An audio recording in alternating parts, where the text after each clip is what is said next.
Capítulo 20, Noah. O funeral é realizado no dia seguinte, em uma manhã ensolarada demais, no cemitério local, um emaranhado de lápides inclinadas na parte mais afastada de Thiers, ladeando a mesma estrada montanhosa que subimos no dia da parada quando chegamos. A sepultura de Herr Newhoff fica solitária, atrás das outras, sob um salgueiro. Olhando para o caixão fechado de carvalho, imagino como ele deve estar lá dentro, corpo sem vida, cinza como cera no magnífico terno de mestre de cerimônias. Ele não pertence a este lugar. Deveria estar de volta à Alemanha descansando eternamente ao lado da esposa. Em vez disso, vai ficar aqui para sempre. A tristeza me devora. Ele tinha sido tudo para nós. Protegeu-nos e agora se foi. No final, foi a saúde de Herr Newhoff o que o matara. Seu problema no coração vinha se agravando bem diante de nós, embora ele tivesse feito de tudo para escondê-lo e não nos preocupar. O estresse de manter o circo funcionando também não ajudou muito. Estávamos todos muito presos a nossas próprias preocupações para notar. Por fim, o enfrentamento com a polícia foi simplesmente a gota d'água. Ou pelo menos era o que pensávamos. Nunca vamos saber de verdade. Hesitamos ao redor do caixão. Alguém deveria dizer algo sobre o benfeitor que foi tão importante para nós. Mas não temos um padre ou pastor. Peter se foi e Astrid não tem condições. Na parte da frente, perto do túmulo, Emmett está sozinho, lágrimas escorrendo pelas gordas bochechas. O resto do pessoal do circo mantém distância e eu não consigo evitar sentir pena dele. Quando os coveiros baixam o caixão, abafo o choro. Quero estender a mão e tocá-lo mais uma vez, como se isso pudesse fazer voltar o tempo até alguns dias atrás, quando estava tudo certo. Astrid dá um passo à frente e lança um punhado de terra dentro do buraco no solo. Sigo seu exemplo, respirando fundo, o cheiro de terra, sentindo a escuridão abaixo. Embora nunca tivesse ido a um funeral antes, o ritual me parece de certa forma familiar. Olho para dentro do buraco escuro. Obrigada, digo silenciosamente a Herr Newhoff, por salvar Theo. E a mim, por tudo, em toda a minha vida, nunca houve outra pessoa que tivesse feito mais por mim. Recuo e limpo a sujeira de minhas mãos. Em seguida, entrelaço os dedos nos de Astrid. Engolindo o bolo que se formou em minha garganta, escrutino o rosto de Astrid com o canto do olho. Sua pele está pálida e os olhos vazios. Mas ela não chorou. Como era possível? Há poucos dias ela estava começando vida nova com Peter. Agora tudo se foi. Astrid estremece e eu a abraço. Nosso pesar se unindo em silêncio. Meus olhos ardem e eu pisco para conter as lágrimas. Astrid fez muito, cuidou de mim e me protegeu. É minha vez de ser forte por ela agora. Meus braços envolvem seus ombros com mais força. Em seguida, o funeral se encerra e começamos a longa e lenta caminhada de volta ao acampamento. Na distância, sinos repicam 11 vezes. Dou uma última olhada para o túmulo por cima do ombro. À medida que contornamos a periferia da cidade, posso ver carroças e caminhões subindo a estrada íngreme da Praça do Mercado, crianças indo para a escola, mais quietas do que já foram um dia. Onde está Luke? Eu me pergunto. Mesmo agora, não posso deixar de pensar nele, em sua proposta, de fugirmos juntos. Por um minuto mesmo, tendo dito não, tive um vislumbre de esperança. Uma vida que poderíamos ter tido juntos. Isso agora, como tudo mais, parece perdido. Não o vejo desde a noite da prisão de Peter. E não havia nenhum bilhete no escaninho quando verifiquei nas 2 últimas manhãs.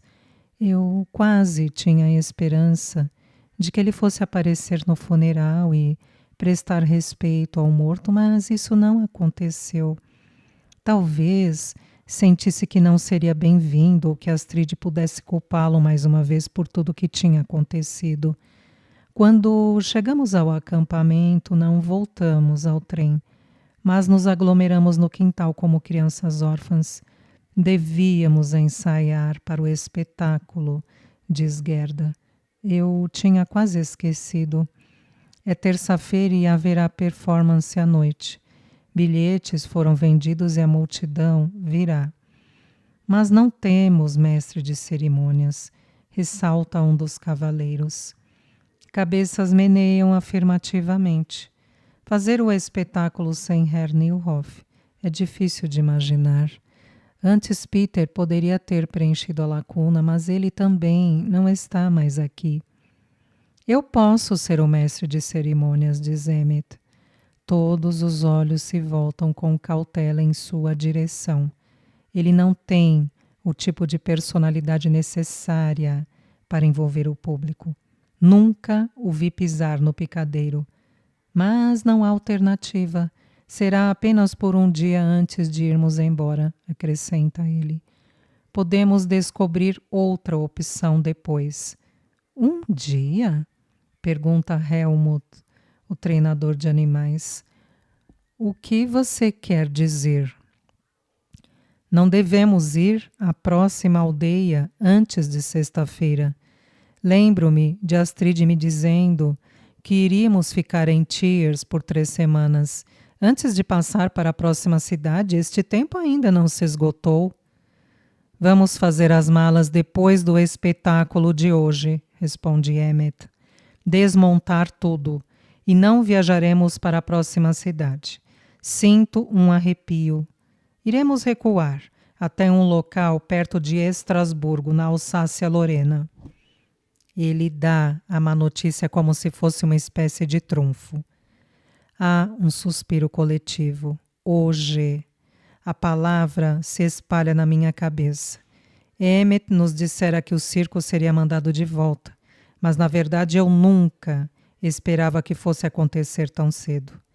Volto-me para Astrid buscando a ajuda dela, mas ela está alheia, como se não tivesse ouvido nada. Alsácia, murmura um dos acrobatas. Ir para lá é o mesmo que ir para a Alemanha. Lembro-me de que Astrid me falara sobre a luta de Herr Nilhoff para encontrar uma maneira de permanecermos na França. Podemos recorrer? Atrevo-me a perguntar. Emmett abana a cabeça. Meu pai tentou reverter a ordem antes de tudo isto acontecer. Nosso pedido foi rejeitado. Com a prisão de Peter e tudo o que aconteceu, não haveria prorrogação. E Emmett não é um batalhador. Vai sempre escolher o caminho que ofereça menor resistência. Não podemos contar com ele para recorrer de novo. Então, vamos nos apresentar na Alsácia. Fico tensa, devorada pelo medo. Não posso voltar para tão perto da Alemanha com Theo. Seria muito perigoso. Olho para o sudeste, na direção das colinas, e imagino como seria pegar Theo e partir. Mas não poderia abandonar Astrid, de jeito nenhum, especialmente agora. E as cidades da França que temos programadas, pergunto. Cabeças se voltam em minha direção. Se começarmos a cancelar, não vamos ser convidados a voltar no próximo ano. Pense no dinheiro que vamos perder. No próximo ano? Zomba Emmett, apontando para trás dele. O circo está morrendo, Noah. Não há dinheiro. Perdemos o nosso mestre de cerimônias e os alemães acabaram de levar uma de nossas estrelas. Um gemido de asfixia, não exatamente um soluço, fica preso na garganta de Astrid. Emmett continua. Eles nos deixaram livres até certo ponto. Mas pode ser agora ou daqui a alguns meses. É o fim. Quanto tempo mais você acha que o espetáculo poderia continuar? Nós temos que continuar, diz Astrid. É a primeira vez que ela fala desde antes do enterro e sua voz não tem nada da força habitual. Para salvar você, retruca Emmett. Para salvar a todos nós, interponho, inclusive você. Sabe o que os alemães fazem com quem esconde pessoas? Dou um passo para trás, temendo ter dito mais do que devia. Os olhos de Emmett se arregalam. Vamos continuar indo aos lugares aonde nos mandaram, pelo resto da temporada, concede ele. Pelo menos até quando conseguirmos nos sustentar financeiramente. Papai não deixou muito. Um murmúrio perpassa os artistas. Estamos pesarosos por conta de Herr Newhoff, claro, e vamos continuar assim por um longo tempo. O vazio criado por sua perda é imenso. Mas há um lado prático das coisas também. Como o circo continuaria sem ele? Seria possível? Certamente seu pai tinha uma apólice de seguro? Pergunta Helmut. Todos os olhos se viram em expectativa para Emmett, que se remexe inquieto. Eu acredito que meu pai teve que descontá-la no inverno passado. A gente precisava do dinheiro para despesas. Ele está dizendo a verdade, diz Astrid calmamente. Melhor assim, penso eu. O dinheiro teria ido para Emmett, como herdeiro de Herr Newhoff, e ele não teria usado para o bem maior do circo. Mas havia um testamento, continua Astrid. Os olhos de Emmett denunciam ciúme. Ele não conhecia o pai, ou seus negócios tão bem quanto Astrid. Tinha uma cláusula que dizia que o circo não deveria ser vendido. Atrás de mim alguém suspira. Ninguém iria comprar o circo nesses tempos, mas, se possível, Emmett o teria vendido em nome do lucro e desapareceria depois. Isso é ridículo, irrita-se Emmett. Ele tinha certeza de que tudo o que restasse seria seu, que teria a carta branca para fazer o que quisesse. Não esperava por isso. E estipula que todos os artistas devem ser mantidos, a não ser em caso de má conduta, acrescenta Astrid. Pelo menos tem um artista a menos para pagar, diz Emmett friamente, cruzando os braços enquanto dá o golpe final. Astrid, aparentemente derrotada, não responde. Faço menção de abraçá-la, mas ela me ignora e começa a andar para longe. Não, diz ela quando começo a segui-la. Ela ergue um braço para me repelir. Arrumei um café da manhã tardio para todos, diz Emmett, ansioso para encerrar a discussão. Percorremos o caminho até a tenda refeitório sem palavras. Os cheiros frescos de salsicha e café passado fazem cócegas em meu nariz.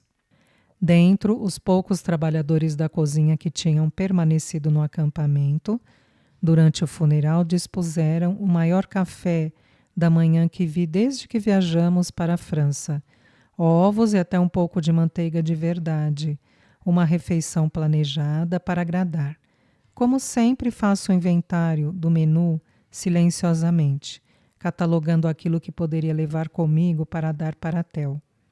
Muita comida, comento com um dos serventes que está enchendo novamente o prato de batatas fritas. Parece tolo desperdiçar tudo agora, não? Não teremos tempo de estocar gelo. Se formos partir dentro de poucas horas, diz o servente, temos que comer os alimentos perecíveis agora, para que eles não estraguem. Pego um pedaço de torrada e alguns ovos para mim. Em seguida, me sento a uma mesa vazia. Emmett vem carregando um prato atulhado de comida, o apetite aparentemente não afetado pela dor. Senta-se sem perguntar. Não fiquei sozinha com Emmett, desde que ele me confrontou no casamento, e luto contra o impulso de me levantar e sair. Então, lembro de sua tristeza no funeral. Que dia duro, comento tentando ser gentil. As coisas vão ficar ainda mais difíceis, responde ele laconicamente. Haverá mudanças quando chegarmos à Alsácia. Vamos ter que dispensar a maioria dos trabalhadores. Aqueles homens são parte do circo e vêm fielmente a cada ano em troca de trabalho regular. Uma promessa mantida por ambos os lados. Como ele poderia fazer isso? Pensava que o testamento de seu pai dizia que todo mundo permaneceria, comento. O testamento só falou dos artistas. Ele se enraivece. Certamente, a intenção do seu pai. Meu pai não está mais aqui, diz ele cortando-me. Não podemos nos dar ao luxo de manter todo mundo. Vamos encontrar auxiliares nos locais onde iremos. Apenas um minuto antes, senti pena de Emmett. Agora, minha boa vontade vai diminuindo. As engrenagens na mente dele estão girando, prontas a sangrar o talento do circo. Centavo a centavo, a fim de adquirir o maior benefício com o mínimo de trabalho possível. O corpo de Herr Nilhoff nem esfriou ainda e Emmett já está destruindo coisas. Ele pode ter realmente sofrido com a morte do pai, mas também a estava usando como desculpa para ser tão terrível quanto realmente era.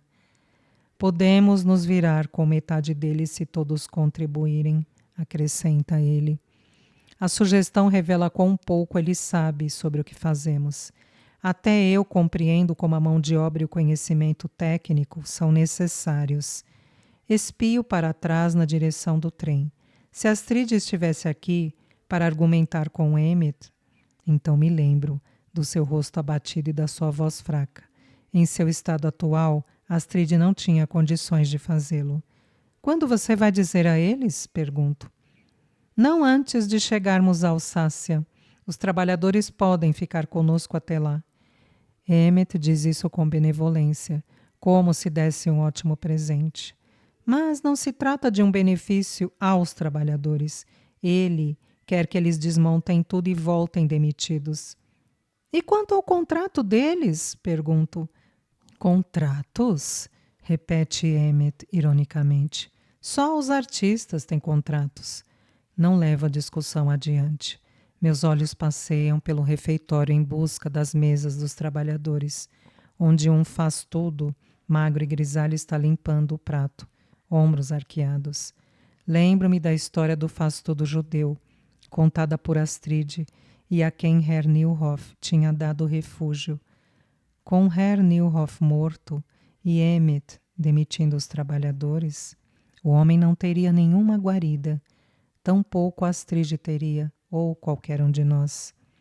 Algumas destas pessoas não têm uma casa para onde voltar, digo, assumindo propositalmente um ar vago. Como o velho judeu, você diz? Pergunta Emmett duramente. Sou incapaz de esconder a surpresa em meu rosto. Eu sei sobre ele. Imediatamente me arrependo de ter falado, mas é tarde demais para voltar atrás. Se você disser a ele antes de partirmos, pode ser que tenha a chance de escapar antes de irmos. Escapar? Ele não tem documentos. Emmett se inclina para perto de mim, sua voz baixa, o hálito quente e azedo. Não vou contar a ele nem aos outros trabalhadores agora. E se tiver juízo, é melhor não dizer nada também. Ele não se preocupa em velar a ameaça. Meu sangue gela. Emmett não hesitaria em lançar uma pessoa aos lobos, se isso servisse aos seus propósitos, inclusive eu. Sem querer ouvir mais, levanto-me e guardo no bolso o guardanapo que usei para embrulhar alguns ovos e torradas para Tel. Com licença, digo, caminho da tenda refeitório de volta para o trem. Quando cruzo o descampado, passo por Drina, a vidente, sentada debaixo de uma árvore diferente, mais perto agora do que quando a vira antes. Ela esboça um leve sorriso e ergue o baralho de cartas de tarô para mim, uma oferta. Mas abano a cabeça, não quero mais ver o futuro.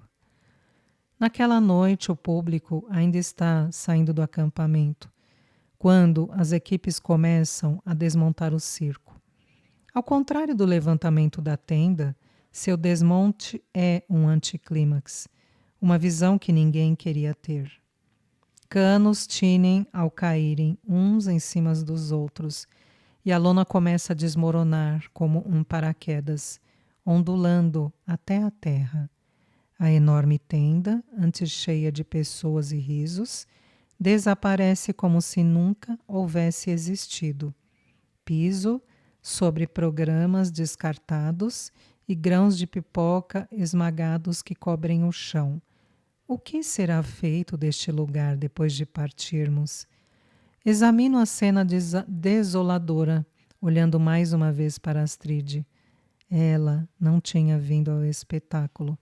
Mais cedo, enquanto me preparava para me apresentar, continuei procurando pelo quintal esperançosa, mas ela não saíra do trem a noite toda. Era a primeira vez que eu me apresentava sem ela por perto. E me senti frágil, como se a rede de segurança tivesse sido removida de alguma forma. Com Herr Newhoff morto, eu precisava dela mais do que nunca. Gerda caminha até mim. Venha, diz ela. Temos que nos trocar e nos preparar para partir. Ela nunca havia falado tanto comigo desde que entrei para o circo. E me pergunto se ela sente o quanto me acho perdida. Sem Astrid. Quando partimos? Pergunto, enquanto nos dirigimos para o trem. Dentro de algumas horas, responde Gerda. Eles vão acabar o desmonte um pouco depois que dormirmos. Mas Emmett mandou que todos permaneçam a bordo. Mais algumas horas até deixarmos Tears para sempre. Luke surge em minha mente. Eu não tinha tido a chance de contar a ele que estávamos indo embora, nem de dizer adeus. Olho ansiosamente na direção da cidade, querendo saber se há tempo de encontrá-lo. Penso sobre como poderia escapar despercebida, mas não ousaria ir até a casa do pai de Luke depois de tudo que tinha acontecido e não sei onde mais poderia procurá-lo. No vagão camarim, as meninas estão silenciosas, tirando figurinos e maquiagem, e não há nada da emoção de quando tínhamos deixado Darmstadt. Quando termino de me trocar, volto ao vagão dormitório. Espero encontrar Astrid, como frequentemente faço, segurando o Theo. Mas ele está com Elsie. Pego o Theo dos braços dela. Onde está Astrid? Ela não voltou, responde Elsie. Voltou? Repito. Presumira que, já que ela não tinha ido ao espetáculo, ficara aqui na cama, que era onde passara a maior parte do tempo desde a prisão de Peter. Ela não estava aqui desde antes do espetáculo, diz Elsie. Pensei que estivesse com você. Espio pela janela do vagão dormitório. Para onde Astrid teria ido? Não a vi na lona desde o espetáculo, nem em qualquer lugar do descampado, já que a desmontagem só começara depois. Saio do trem carregando Theo e varro com os olhos toda a extensão dos vagões até a frente do trem, mas não a vejo. Ela não teria ido longe, bem quando estamos prestes a partir. A menos que tenha ido fazer uma última tentativa desesperada de encontrar Peter. Olho na direção da cidade, ficando cada vez mais preocupada. Calma, penso. Mesmo Astrid naquele estado saberia que era impossível. Meus olhos percorrem o comprimento do trem na direção oposta, indo até a parte traseira, avaliando o último vagão que pertencera a Herr Newhoff. Então, estudando o carro que ficava à frente dele, entendo. Astrid não saiu. Em vez disso, fui até o lugar onde se sentia mais próxima de Peter.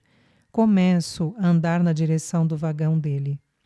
Eu a encontro deitada na cama desfeita de Peter, curvada sobre si, de costas para mim. Ela aperta o lençol com as duas mãos. Astrid, sento-me a seu lado aliviada. Como não conseguia encontrar você, eu pensei... Não termino o pensamento.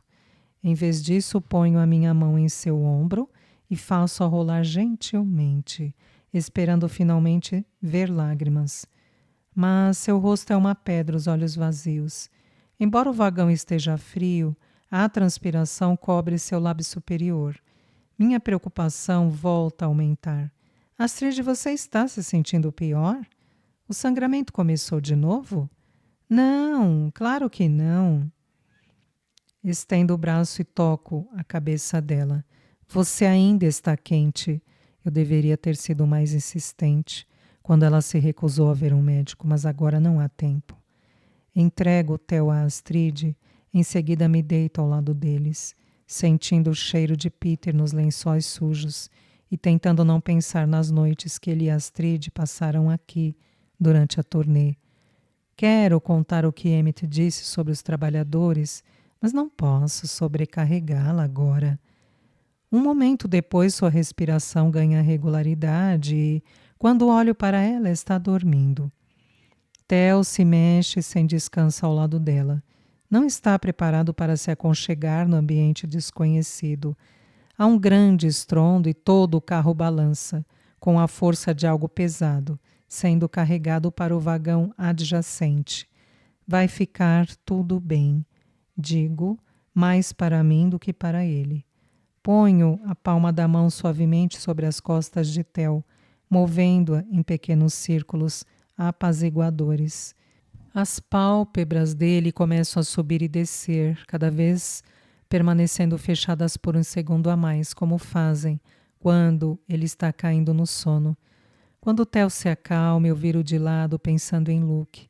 Ele vai descobrir quando eu partir, claro, mas não até que seja tarde demais. Será também que saberá onde fui? Ele prometeu me encontrar, mas não consigo enxergar como isto seria possível. Estaremos a centenas de quilômetros de distância. Sento e espio pela janela o local familiar onde fico descampado. A floresta que conduz à cidade atrás dele. Ainda estamos aqui. Posso sair do trem e ir ter com Luke, para que saiba onde vamos e, ainda assim, voltar a tempo sem que ninguém perceba. Ou, talvez, até mesmo levar Theo comigo e fugir com Luke de uma vez por todas, penso, recordando a proposta dele. Mas para onde iríamos? Não temos documentos para cruzar a fronteira, nem dinheiro para comida e abrigo. Então olho para Astrid. Mesmo se fosse possível, eu não ousaria. Fecho os olhos. Algum tempo depois, há um grande repuxo e o trem anda para a frente com dificuldade. Sento-me mais uma vez e olho para o sudeste através da janela, imaginando a liberdade que se encontra a apenas algumas centenas de quilômetros na Suíça. Ao meu lado, o corpo de Astrid sobe e desce metodicamente, em sono profundo.